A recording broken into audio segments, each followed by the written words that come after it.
قبرستان میں لوگ جا رہے ہیں، جب بھی شب برات آتی ہے لوگ قبرستان جاتے ہیں، ہر سال نبی ایک دفعہ گئے اور آپ ہر سال جا رہے ہیں۔ نمبر 2، جاتے جتھوں کی شکل میں، نبی تو چپکے سے گئے ہیں، تو آپ رات کو 2-2:30 بجے ذرا چپکے سے اٹھیں اور تنہائی میں جب قبرستان میں وحشت ہو اور اندھیرا ہو اور وہاں قبرستان جائیں، اتنا دم ہے آپ میں، تو ہم کہیں گے بھائی آپ نے نبی کی سنت کو زندہ کیا ہے۔ لیکن آپ تو جتھوں کی شکل میں جا رہے ہیں، نہا دھو کے جا رہے ہیں، خوشبو لگا کے جا رہے ہیں، تیار ہو کے جا رہے ہیں، اور جو کچھ وہاں خرافات ہو رہی ہیں قبرستان میں وہ تو ساری دنیا کو معلوم ہے۔ میلے ٹھیلے لگے ہوئے ہیں وہاں پہ، گولے گنڈے بک رہے ہیں، برگر بک رہے ہیں، گول گپے بک رہے ہیں وہاں پہ، اور پھول الگ بک رہے ہیں، ہار پھول قبروں پہ چڑھانے کے لیے۔ کیا بدماشی ہے یہ، کیا منہ دکھائیں گے رسول اللہ صلی اللہ علیہ وسلم کو قیامت کے دن؟ آپ کے سامنے کیا وہ حدیث نہیں ہے کہ نبی صلی اللہ علیہ وسلم نے فرمایا کہ روایت میں آتا ہے کہ کچھ لوگ قرب میدان حشر میں آئیں گے تو ان کے چہرے ایسے ہوں گے جیسے میری امت کے چہرے ہوتے ہیں، میری امت کی شکل ہوتی ہے۔ حدیث کا مفہوم میں بیان کر رہا ہوں۔ تو جب وہ حوض کوثر کا پانی پینے کے لیے میرے پاس آئیں گے تو فرشتے ان کو بھگائیں گے، سحقن سحقن۔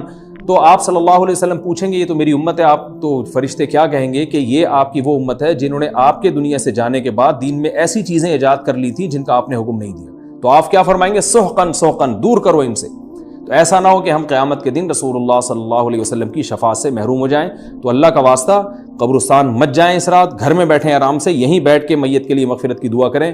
اور اگر آپ سمجھتے ہیں نہیں یہ حدیث بالکل صحیح ہے اور جانا لازمی ہے تو پھر تنہائی میں جائیں، ایسے قبرستان کا انتخاب کریں جہاں آپ کے علاوہ کوئی بھی نہ ہو، اور پھر چپکے سے جائیں اور پتلی گلی سے واپس آ جائیں آپ۔ اگرچہ ہم تو اس کو بھی نہیں مانتے، لیکن اگر کرنا ہے تو پھر اس طریقے سے عمل کریں اگر آپ حدیث کو فالو کرنا چاہتے ہیں آپ اپنے خیال کے مطابق۔ تو یہ 2 باتیں ہو گئیں۔ ایک تیسری چیز کیا ہے؟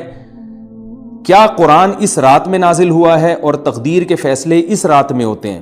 دیکھیے قرآن میں 2 جگہ اللہ نے اس مضمون کو بہت وضاحت سے بیان کیا۔ ایک سورہ دخان میں انا انزلناہ فی لیلۃ مبارکہ، کہ ہم نے اس کو مبارک رات میں نازل کیا، اور اللہ نے فرمایا فیہا یفرق کل امر حکیم، اس میں حکمت والے فیصلے ہوتے ہیں اس رات میں۔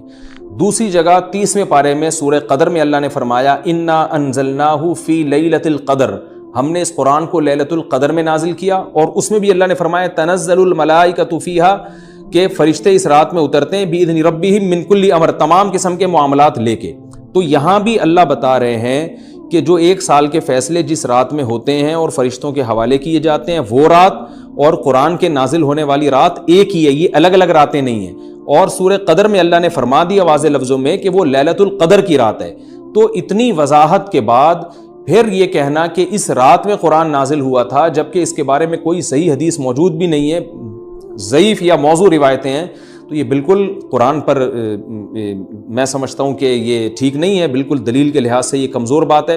اگرچہ بعض علماء اس طرف گئے ہیں اور انہوں نے تعویل کی ہے، انہوں نے یہ تعویل کی ہے کہ قرآن جو ہے آسمان دنیا پہ آیا لیلۃ القدر میں، اور وہاں سے جو نیچے نزول شروع ہوا ہے وہ شب برات میں ہوا ہے، لیکن یہ تعویل عقل سے بعید ہے اور اس تعویل کی ہمیں ضرورت بھی نہیں ہے۔ 2 صحیح حدیثیں ٹکرا رہی ہوں یا قرآن کی آیت کسی ایسی متواتر حدیث سے ٹکرا رہی ہو تو پھر تو وہاں ہمیں تطبیق دینے کی ضرورت پیش آتی ہے، جب قرآن کے مقابلے میں کوئی حدیث ہی نہیں ہے، صحیح حدیث بھی نہیں ہے۔ حالانکہ قرآن کے مقابلے میں تو فقہا کہتے ہیں کہ اگر صحیح حدیث بھی ہو، متواتر نہ ہو، صحیح حدیث بھی ہو تو وہ بھی ظنی ہوتی ہے، تو اس حدیث کو رد کیا جائے گا، قرآن میں تعویل نہیں کی جائے گی۔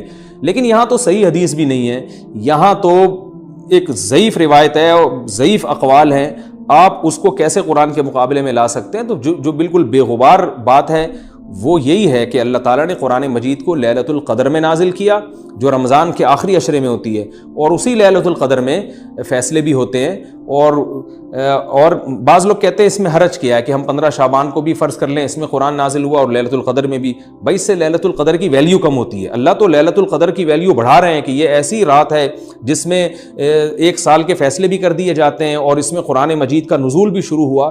تو جس رات کو اللہ نے جو پروٹوکول دیا ہے وہی پروٹوکول اس کو دینا چاہیے، آپ اس کو کسی اور رات کو نہ دیں وہ پروٹوکول۔